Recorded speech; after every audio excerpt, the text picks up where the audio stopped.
Hello, and thanks for watching. This is my sample video, first of three videos, discussing how to attack a couple of different LSAT games. The third video, I will actually discuss, show you my LSAT training manual and my four-step method for games. And what I'll do is I'll break down my four-step method for games in the third video, focusing on what I have done in both this first game here and then the next game in the second video. In this first game here, it's not terribly difficult, and for that reason, I'm actually not going to answer any of the questions, okay? I'm just going to apply the first three steps of my four-step method for LSAT games. And there's a couple of things that you should know about this particular game here, and I think I'm going to start it just up here next to number one. So there are a couple of things you need to know about this game. Number one, anytime that you have any math anywhere in the game, you want to force yourself to break down numbers. Okay, it's really break down numbers into specifics. Really a big deal on the LSAT. Doesn't show up all that much, but when it does, anytime you have numbers, you want to break them down into specifics, and you'll see why in this particular game. Now, as I intimated, this game is not terribly difficult.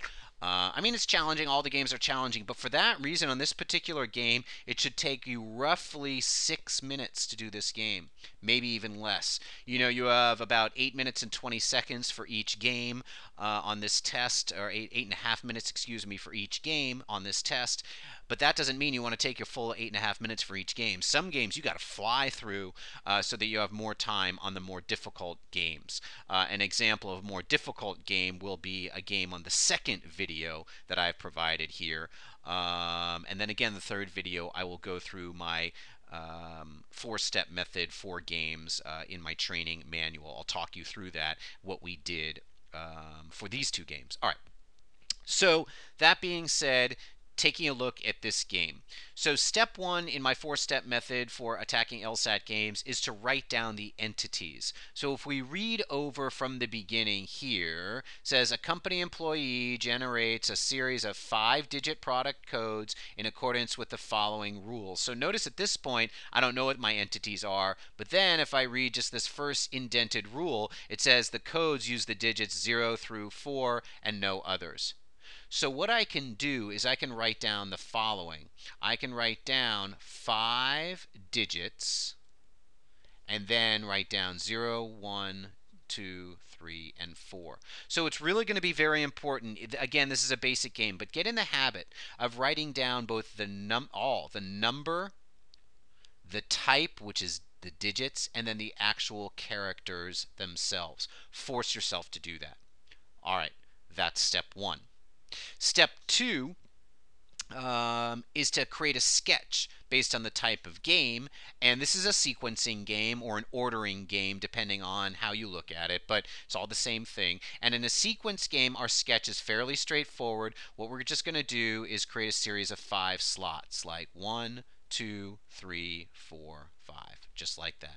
Okay. That's step two, create a sketch based on the type of game, and this game is a sequencing game. They love sequencing games. Step three is to write down the rules, and there are very specific ways to write down the rules. This is in my training manual, but in this game you're going to see it's really all about numbers. So what do I mean by the rules? Going back up to the top here, these are the rules here. So we already talked about this first rule. Talking about this second rule, each digit occurs exactly once in any code. So that is kind of a loophole closer. It's basically telling me no repeats. You have to use all of the numbers. Not that big of a deal. This next rule. The second digit has a value exactly twice that of the first digit. So what's really the big deal here is they say the word value and they use this math, the word twice. And again, anytime you have any math, you want to break down the numbers into specifics. It's the way the LSAT works. What do I mean by that? Well, an example of the second digit. We can build this right in. It can't be 0 or 1. Because the second digit has exactly twice the first digit. So the second digit, for example, going back down to my slots, could be 2, and then the first digit could be 1. And the only other example could be the second digit being 4, and then the first digit being 2. That's the only 2 digits that could possibly work according to that rule. And that's how often they're going to do this with these numbers. They do that very often. When they give you math, when you end up breaking down the numbers, there's not going to be that many possibilities. Well, if we take a look at this last rule, the value of the third digit is less than the value of the fifth digit. So notice again, less than. That's math. Anytime you have math, you got to break that down into specifics. So here's how we're going to do this. So, for example, you just want to write down what's one specific example. Well, I could have 0 going third, meaning that what would go fifth is 3 or 4. Meaning, you know, what would go fourth is 4th or 3. 4 or 3, right? Notice these slashes that I used here, and I therefore could use them here as well. I love using slashes on the day of the test. Well, it's not just 0. I'm going to repeat this 1 and 2. What else could I have? Well, I can't have 1 and 2 in this first scenario here because 1 and 2 are already taken. So I guess I got to have 3 here. Oh, meaning 4 would have to be fifth and leaving only 0 as fourth. And in fact, those are the only 2 scenarios that I could possibly have, again, where 1 and 2 are first and second. Well, let's try that now where 2 and 4 are first and second. Well, let's see.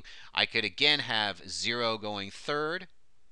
So in that case, it would just, let's see, I could have 1 or 3 going fifth, meaning 3 or 1 going fourth, right? Because I know, again, 2 and 4 are already taken care of here. And then let's see, is there another 2 and 4? Well, instead of having 0, what happens if I have 1? Well, if I have 1, then fifth has to be 3, leaving 0 going fourth. And notice again, that's the only scenario I could possibly have. I can't have 3 going third here. Can't have that.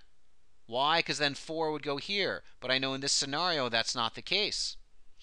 So notice what I've actually just done for the 2 and the 4. Notice these, what I've just written down, are the only possible options for dealing with this entire game. I have now created all the possible options for the entire game. Now, does that happen very often? No, not very often. But when they have numbers, okay, make sure to break those numbers into specifics. If you can't create all of the options, very often you'll be able to create several options. Notice if you know how to do this, now you can just burn through this game, right? At light speed. Well, not light speed, but you need to take about 6 minutes for this game, okay? If you know how the test works, you can really end up speeding up on stuff. And by the way, in my tutoring, you learn about how to not only break down numbers, but you also learn to focus on your strengths as much as your weaknesses. So once again, this is not a game where you take 8.5 minutes to get everything right. You take 6 minutes to get everything right so that you have an extra 2.5 minutes to deal with your remaining games. All right, so I hope that this particular video was helpful. Be warned, the next video is a lot longer because I do actually end up answering the questions. But this is kind of a good example of how I work. I hope this video was helpful, and I hope that you'll be checking out my other videos. Thanks for watching.